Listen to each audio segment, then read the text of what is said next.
Masaya akong makita kayo. Pagpalain kayo ng Diyos. Ngayon, pag-aralan natin ng Biblia sa sermon na may titulong, Ang Kasalanan, na pagturing sa salita ng Diyos bilang isang biro. Tinuturing ng mga tao sa mundo ang salita ng Diyos bilang isang biro. Hindi nila iniisip na matutupad ang Biblia. Bilang resulta, hindi sila namumuhay alinsunod sa mga katuruan ng Diyos. Ngayon, tingnan natin ang kwento ni Lot sa panahon ng Sodoma at Gomora. Sa paggawa nito, alamin natin ang karunungan tungkol sa kung paano gugulin ang panahong ito ng pananampalataya sa mga huling araw na ito. Tingnan natin ang Genesis chapter 19 verse 12. Sa Genesis chapter 19 verse 12 nasusulat, At sinabi ng mga lalaki kay Lot, Mayroon ka pa ba ritong kasama? Paalisin mo sa lugar na ito ang iyong mga manugang na lalaki, at mga anak na lalaki at babae, o sino man sa mga kasamahan mo sa lungsod, sapagkat malapit na naming lipulin ang lugar na ito dahil sa napakalakas na ng sigaw laban sa bayang ito sa harap ng Panginoon. At kami ay sinugo ng Panginoon upang ito ay aming lipulin. Kaya't si Lot ay lumabas at kinausap ang kanyang mga manugang na noon ay mapapangasawa ng kanyang mga anak na babae. At sinabi, Tumindig kayo, magsialis kayo sa lugar na ito, sapagkat gugunawin ng Panginoon ang bayan. Subalit, ano ang naging reaksyon nila? Ang akala ng kanyang mga manugang ay nagbibiro siya. Tinuring nila ang salita ng Diyos bilang isang biro. Magpatuloy tayo sa verse 15 para makita ang resulta. Kinaumagahan, pinapagmadali ng mga anghel si Lot na sinasabi, Bumangon ka, isama mo ang iyong asawa at ang iyong dalawang anak na babae na narito. Baka pati ikaw ay madamay sa parusa sa bayan. Subalit, siya ay nagtagal. Kaya't, dahil sa habag sa kanya ng Panginoon, hinawakan ng mga lalaki ang kanyang kamay at ang kamay ng kanyang asawa at ang kamay ng kanyang dalawang anak na babae. At siya ay inilabas nila at iniwan sa labas ng bayan. Nang sila'y mailabas na nila, ay sinabi nila, Tumakas ka, alang-alang sa iyong buhay. Huwag kang lumingon o huminto man sa buong libis. Tumakas ka hanggang sa bundok, sapagkat kung hindi, ikaw ay mamamatay. At sinabi sa kanila ni Lot, Huwag mga Panginoon ko, ang lingkod mo ay nakatagpo ng biyaya sa iyong paningin, at nagpakita ka sa akin ng malaking awa sa pagliligtas ng aking buhay. Subalit, hindi ko kayang tumakas sa bundok, baka ako'y abutan ng kapahamakan, at ako'y mamatay. Tingnan mo, ang kasunod na lunsod ay malapit lamang upang matakasan at iyon ay maliit.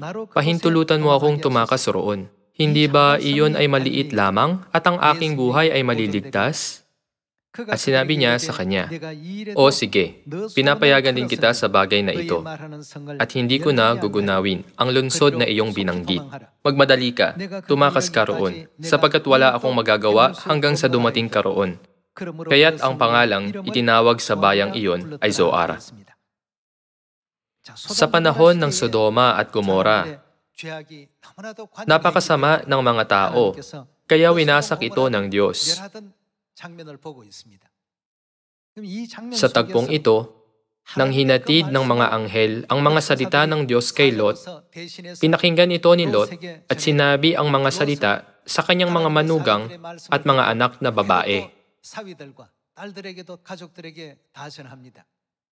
Gayunman, dahil hindi pa kailanman naranasan ng kanyang mga manugang ang pagkawasak, tinuring nila ang kanyang mga salita bilang isang biro. Sa panahong iyon, ang mga salita ni Lot ay hindi lang mga salita ng sino mang tao. Kahit na hinatid niya ang mga salita ng Diyos, tinuring ito ng kanyang mga manugang bilang isang biro. Ano ang naging resulta? Nang sumapit ang pagkawasak sa Sodoma at Gomora, walang nakaligtas. Nawasak silang lahat. Kung gayon, ano ang tinuturo sa atin ng aral na ito sa mga araw ngayon?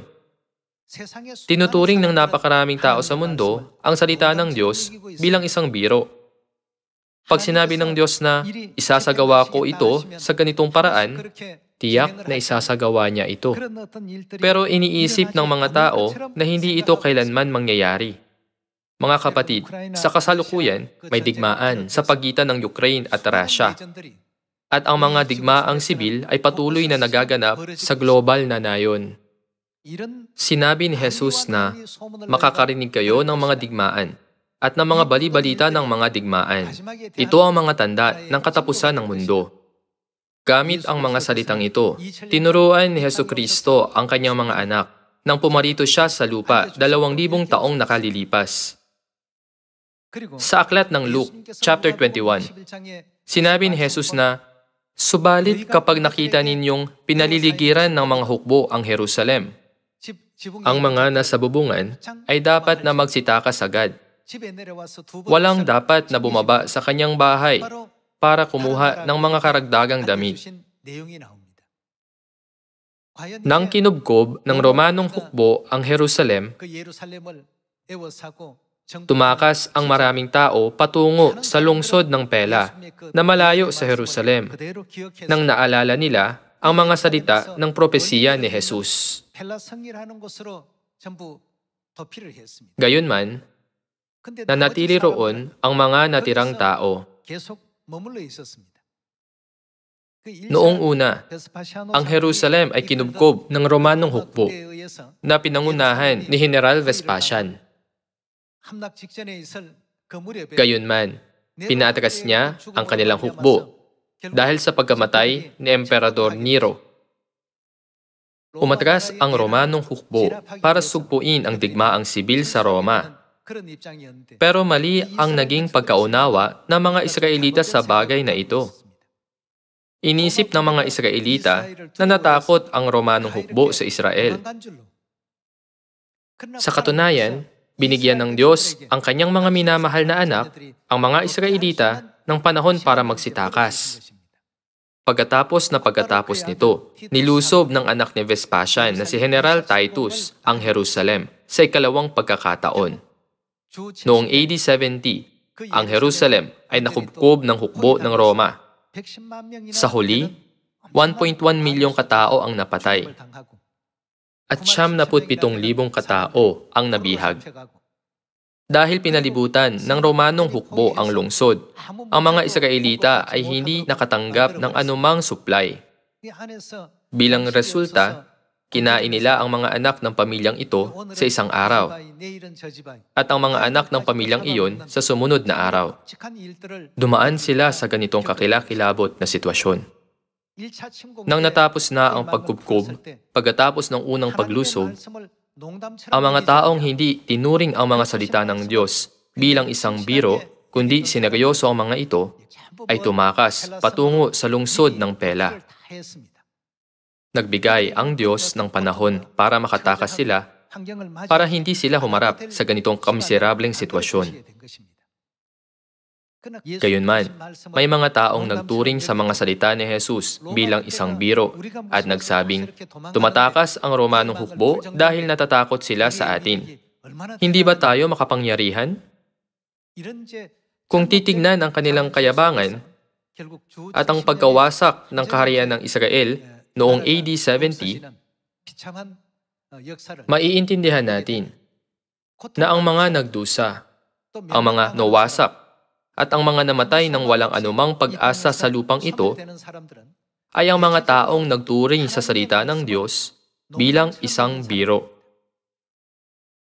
Pinatutunayan ng lahat ng kasaysayan at mga record ng Biblia na ang mga ito ay ang mga kahihinatnan ng mga taong hindi sineseryoso ang mga salita ng Diyos, ni iniintindi ang mga ito ng tama. May mga natitira pa ring propesiya sa harap natin patungkol sa huling paghuhukom sa pamamagitan ng apoy. Tingnan natin ang 2 Peter chapter 3. Sa 2 Peter chapter 3 verse 3 sinasabi,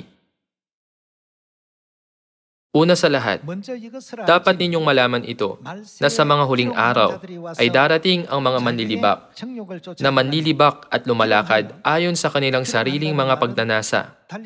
Ang panlilibak ay nangangahulugang paghamak o paninirang puri, hindi ba? Na sa mga huling araw ay darating ang mga manlilibak na manlilibak at lumalakad ayon sa kanilang sariling mga pagnanasa. Verse 4, at magsasabi, nasaan ang pangako ng kanyang pagdating? Sa ibang salita, nasaan ang pangako ng pagdating ng Diyos sa lupang ito? Sapagkat buhat pa nang mamatay ang ating mga ninuno, nanatili ang lahat ng mga bagay sa dati nilang kalagayan, mula ng pasimula ng paglalang. Ano ang ginagawa nila? Sinasadya nilang hindi pansinin ang katotohanan ito, na sa pamamagitan ng salita ng Diyos ay nagkaroon ng langit ng unang panahon at inanyuan ng lupa mula sa tubig at sa pamamagitan ng tubig. Nasusulat na, sinasadya nilang hindi pansinin. Ito ang pag-uugali ng mga taong nagtuturing sa mga salita ng Diyos bilang isang biro. Magbigay tayo ng sandali para tingnan ang verse 2. Chapter 3, verse 2. Na dapat ninyong maalala ang mga salitang ipinahayag noong una ng mga banal na propeta at ang utos ng Panginoon at tagapagligtas sa pamamagitan ng inyong mga apostol. Nais ni Apostol Pedro na maalala natin ang mga salitang ipinahayag noong una ng mga propeta at ang utos na ibinigay ni Jesucristo para sa bayan ng Diyos sa pamamagitan ng mga apostol. Magpatuloy tayo sa verse 3. Una sa lahat, dapat ninyong malaman ito na sa mga huling araw ay darating ang mga manlilibak na manlilibak at lumalakad ayon sa kanilang sariling mga pagnanasa. Ang lahat ng ito ay mga propesiya. Verse 4, at magsasabi, nasaan ang pangako ng kanyang pagdating? Sapagkat buhat pa nang mamatay ang ating mga ninuno, nananatili ang lahat ng mga bagay sa dati nilang kalagayan mula ng pasimula ng paglalang. Sinasadya nilang hindi pansinin ang katotohanan ito na sa pamamagitan ng salita ng Diyos ay nagkaroon ng langit ng unang panahon at inanyuan ng lupa mula sa tubig at sa pamamagitan ng tubig. Na sa pamamagitan din nito, ang daigdig noon ay inapawan ng tubig at nagunaw. Ngunit sa pamamagitan ng gayunding salita, ang kasalukuyang langit at lupa ay iningatan para sa apoy. Tinuturing ng maraming tao, maging ang mga salitang ito bilang isang biro. Gayunman, ito ay sariling opinyon lang nila. Prinopesiya na ng Diyos ang tungkol sa hinaharap ng lupa. Hinihiwalay niya ang mga taong nagtuturing sa mga propesiya bilang isang biro mula sa mga nagsiseryoso sa mga ito. Hindi natin kailanman dapat nakalimutan na ang mga salita ng Diyos ay laging natutupad alinsunod sa mga propesiya. Magpatuloy tayo sa verse 7. Ngunit sa pamamagitan ng gayunding salita, ang kasalukuyang langit at lupa ay iningatan para sa apoy, na inilalaan sa araw ng paghuhukom at sa paglipol sa masasamang tao. Ipagpapaliban ng Diyos ang lahat ng ito hanggang sa araw ng paghuhukom at sa paglipol sa masasamang tao. Magpatuloy tayo sa verse 8. Subalit huwag ninyong kaliligtaan ang katotohanan ito, mga minamahal. Ang isang araw sa Panginoon ay tulad ng 1,000 taon, at ang 1,000 taon ay tulad ng isang araw. Hindi mabagal ang Panginoon tungkol sa kanyang pangako, na gaya ng kabagalang itinuturing ng iba, kundi matyaga sa inyo, na hindi niya ibig na sinuman ay mapahamak, kundi ang lahat ay dumating sa pagsisisi. Bakit mabagal ang Diyos sa kanyang pagdating? Kahit na nakumpleto na ng Diyos ang lahat ng kanyang paghahanda, naghihintay sa atin ang Diyos dahil ninanais niya na ang lahat ng kanyang anak ay maliligtas para walang sino man ang mawawasak. Dahil hindi lubusang naiintindihan ng kanyang mga minamahal na anak kung ano ang pagsisisi, kung ano ang pag-asa sa langit, at kung ano ang sinseridad at katotohanan ng salita ng Diyos. Ang Diyos ay naghihintay sa kanila hanggang sa maunawaan nila ang lahat ng ito. Kung mabilis na darating ang Diyos, makabubuti ito para sa mga nakahanda na. Pero hindi ba may iba pang mga tupa na wala pa sa katotohanan? Hanggang sa makabalik ang mga tupa sa Zion at muling may panganak sa perpektong katuruan ng Diyos, hinihintay sila ng Diyos. Ipinagpapaliban ng Diyos ang lahat ng ito hanggang sa magsisi silang lahat. Tingnan natin ang verse 10. Ngunit darating ang araw ng Panginoon na gaya ng isang magnanakaw, at ang kalangitan ay maglalaho kasabay ng malakas na ingay, at ang mga sangkap ay matutupok sa apoy, at ang lupa at ang mga gawang naroon ay masusunog. Yamang ang lahat ng mga bagay na ito ay mawawasak ng ganito, ano ang uri ng pagkatao ang nararapat sa inyo sa banal na pamumuhay at pagiging makadiyos, na hinihintay at pinagmamadali ang pagdating ng araw ng Diyos, sapagkat ang kalangitan na nagliliyab ay matutupok at ang mga sangkap ay matutunaw sa init. Nasusulat na tiyak na darating ang ganitong araw. Ang mga nagseseryoso sa mga salitang ito ay gumagawa ng mga paghahanda, samantalang ang mga nagtuturing sa mga salitang ito bilang isang biro ay hindi gumagawa ng anumang paghahanda. Sa talinghaga tungkol sa 10 birhen, 5 birhen ang naghanda ng langis at 5 birhen ang hindi naghanda nito. Naghihintay silang lahat noon para salubungin ang lalaking ikakasal. Pero 5 lang sa kanila ang naging handa at ang 5 pa ay hindi. Sa tingin nyo, bakit hindi sila naghanda? Pag inisip natin ang titulo ng sermon ngayon, ito ay dahil tinuring nila ang mga salita ng Diyos bilang isang biro. Ang mga nagpapahalaga sa salita ng Diyos ay laging naghahanda ng may pananampalataya. Nauunawaan na ang bawat araw ay ang panahon para sa paghahanda. Sa kabilang banda, ang mga hindi nagpapahalaga sa salita ng Diyos ay hindi kumikilos hanggat hindi nakikita ng mga sarili nilang mata ang katuparan ng mga ito. Hindi ba sasabihin ng Diyos na, hindi ko kayo nakikilala, isasara ang pintuan at paaalisin sila? Dahil tiyak na mangyayari ang ganitong sandali, ginamit ni Kristo ang talinghaga para bigyan ng ganitong realisasyon ang kanyang mga anak. Kaya, pareho ito sa mga salita ng 2 Peter chapter 3. Sapagkat ang kalangitan na nagliliyab ay matutupok at ang mga sangkap ay matutunaw sa init. Ngunit, ayon sa kanyang pangako ay naghihintay tayo ng ano? Ng bagong langit at ng bagong lupa kung saan ang katuwiran ay naninirahan. Verse 14. Kaya nga, mga minamahal, yamang kayo'y naghihintay sa mga bagay na ito, ay pagsikapan ninyong matagpuan kayo sa kapayapaan na walang dungis at walang kapintasan sa paningin niya. Ang mga nagpapahalaga sa mga salita ng Diyos ay nagsisikap. Ang mga nagpapahalaga sa salita ng Diyos ay laging naghahanda. Sinabi ni Jesus na, pag nakita ninyong pinaliligiran ng mga hukbo ang Jerusalem, ang mga nasa bahay ay dapat na magsitakas agad patungo sa mga bundok.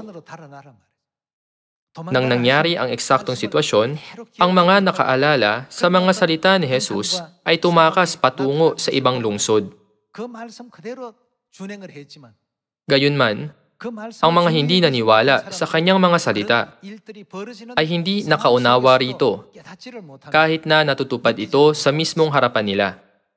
Nangyayari ang mga bagay sa lupang ito gaya ng nasusulat sa 2 Peter chapter 3. Ang kalangitan ay matutupok sa pamamagitan ng apoy at ang mga sangkap ay matutunaw sa init. Tayo ay nasa sitwasyon kung saan dapat tayong gumawa ng lahat ng pagsisikap na matagpuan tayo sa kapayapaan na walang dungis at walang kapintasan sa paningin ng Diyos, gaya ng nasusulat sa verse 14. Lumipat tayo sa aklat ng Malakay at kumpirmahin na ang lahat ng salitang ito ay hindi kasinungalingan kundi mga totoong propesiya ng Diyos. Lumipat tayo sa Malakay chapter 4. Sa Malakay chapter 4 verse 1, nasusulat na, sapagkat narito, ang araw ay dumarating na gaya ng nagniningas na pugon, na ang lahat ng palalo at lahat ng gumagawa ng masama ay magiging parang ipa, at ang araw na dumarating ang susunog sa kanila, sabi ng Panginoon ng mga hukbo. Ano pat hindi mag-iiwan sa kanila ng ugat ni sangaman. Ngunit sa inyo na natatakot sa aking pangalan ay sisikat ang araw ng katuwiran. Ang mga natatakot sa pangalan ng Diyos ay tumutukoy sa mga natatakot sa pangalan ng Diyos at sumusunod at gumagalang sa salita ng Diyos. Para sa kanila ay sisikat ang araw ng katwiran, na may pagpapagaling sa kanyang mga pakpak. Kayo'y lalabas at luluksong parang mga guya mula sa silungan. Inyong yayapakan ang masasama sapagkat sila'y magiging abo sa ilalim ng mga talampakan ng inyong mga paa sa araw na aking inihahanda, sabi ng Panginoon ng mga hukbo. Nasusulat na, sapagkat narito, ang araw ay dumarating. Kaya tiyak na darating ang araw na ito, hindi ba? Hindi ito nangangahulugan na ang araw na ito ay maaaring dumating o maaaring hindi. Kung gayon, dahil tiyak na darating ang araw na ito, ano ang dapat nating gawin habang hinihintay ang araw na iyon? Ano ang nasusulat sa 2 Peter chapter 3? Nasusulat na, nararapat sa inyo sa banal na pamumuhay at pagiging makadiyos, na hinihintay at pinagmamadali ang pagdating ng araw ng Diyos. Dahil hindi natin tinuturing ang mga salita ng Diyos bilang isang biro, dapat nating iukit ang lahat ng salitang ito ng Diyos sa ating puso at gawin ang lahat ng pagsisikap na isagawa ang mga ito, hindi ba? Gayunman, pag ipinakita natin ito sa mga tao, tinuturing nila ito bilang isang biro. Hindi nila kailanman iniisip na, ito ay matutupad. Ito ay magiging isang realidad. Kung naniniwala sila sa Biblia, ano marahil ang gagawin nila? Pupunta sila marahil sa Zion at maghahanda. Hindi ba sila muling maaarmasan ng salita ng Diyos at susunod sa kalooban ng Diyos habang namumuhay ng banal at makadiyos? Hindi ba sila magsisikap na matagpuan silang walang dungis at walang kapintasan sa paningin ni Kristo? Gayunman, tulad ng mga manugang ni Lot na tinuring ang salita ng Diyos bilang isang biro, ang mga tao ngayon ay hindi nagbibigay ng pansin sa salita ng Diyos, kahit na ipinapangaral ito sa kanila sa pamamagitan ng mga propeta ng Diyos. Sa halip, nagtatanong sila ng, bakit kayo nagsasabi ng mga ganitong negatibong bagay na nakasusuya para sa amin? Mga kapatid, ang mga salita ng Diyos ay ibinigay para iligtas ang sangkatauhan. Walang mga negatibong salita. Gayunman, ang mga tao sa mundo ay nagtuturing dito bilang isang biro at hindi nila sineseryoso ang propesiya. Kaya, hindi ba dapat nating higit na ilaan ang ating mga puso sa pagliligtas sa mundo? Ipinaalam sa atin ng Diyos na hinatulan niya noon ang mundo sa pamamagitan ng tubig at ngayon ay hahatulan niya ito sa pamamagitan ng apoy. Tingnan natin ang Genesis chapter 6 verse 5. Bakit hahatulan ng Diyos ang mundo? Maaaring gabayan ng Diyos ang mundong ito tungo sa kapayapaan. Pero umabot na ito sa sitwasyon kung saan kinakailangan na ang paghuhukom dahil napakasama na ng mundo. Ang Diyos ay naging napakatyaga kung kaya tinawag niya itong huling paghuhukom. Tingnan natin ang chapter 6 verse 5. Nakita ng Panginoon na napakasama na ng tao sa lupa. At ang bawat haka ng mga pag-iisip ng kanyang puso ay palagi na lamang masama. Nalungkot ang Panginoon na kanyang nilalang ang tao sa lupa at nalumbay ang kanyang puso. Kaya't sinabi ng Panginoon, lilipulin ko ang tao na aking nilalang sa ibabaw ng lupa. Ang tao, hayop, ang mga gumagapang at ang mga ibon sa himpapawid, sapagkat ako'y nalulungkot na nilalang ko sila. May nasusulat sa Biblia na binaha ng Diyos ang mundo noong mga araw ni Noe. Dahil napakatindi na noon ng kasamaan ng mga tao, hindi na natiis ng Diyos ang kanilang kasamaan.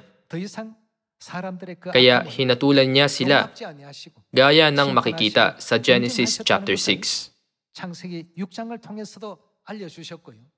Tingnan natin ang Genesis chapter 19 verse 1.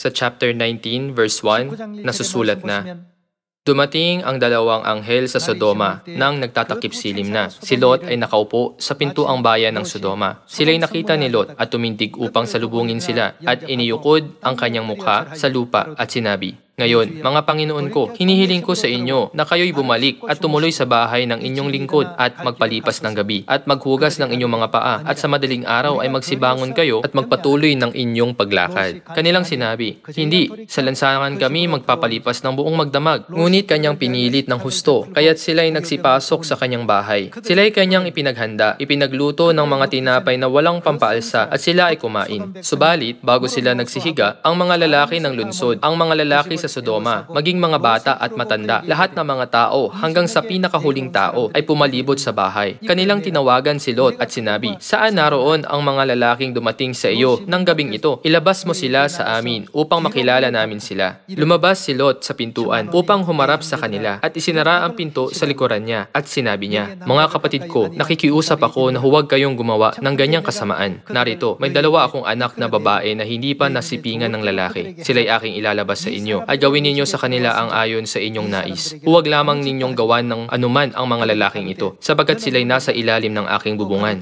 At sinabi nila, "Manatili ka dyan." At sinabi pa nila, "Ang taong ito'y naparito bilang dayuhan at ibig niyang maging hukom. Ngayon, gagawan ka namin ng higit na masama kaysa kanila." At kanilang ipinagtulakan ang lalaking si Lot at nagsilapit upang sirain ang pintuan. Subalit iniunat ng mga lalaki ang kanilang kamay at binatak si Lot sa loob ng bahay at kanilang sinarhan ng pintuan. At binulag nila ang mga taong nasa pintuan ng bahay, maging maliit o malaki, ano pat hindi nila makita ang pintuan. Sa panahon ng Sodoma at Gomora, napakatindi ng kasamaan at ang moralidad ng mga tao ay wala na. Gaya ng panahon kung kailan hinatulan ng Diyos ang mundo sa pamamagitan ng tubig. Hindi ba ito ang dahilan kung bakit hinatulan ng Diyos ang Sodoma at Gomora sa pamamagitan ng apoy? Pareho ito sa global na nayong ito na ginagalawan natin ngayon. Ngayon, ang lahat ng uri ng masasamang bagay ay kumakalat sa buong mundo sa pamamagitan ng internet. Madaling mabubuksan ng kahit sino ang mga bagay na ito. Dahil ganito ang sitwasyon, hindi na kayang tiisin ng Diyos ang kasamaan ng mga tao ngayon.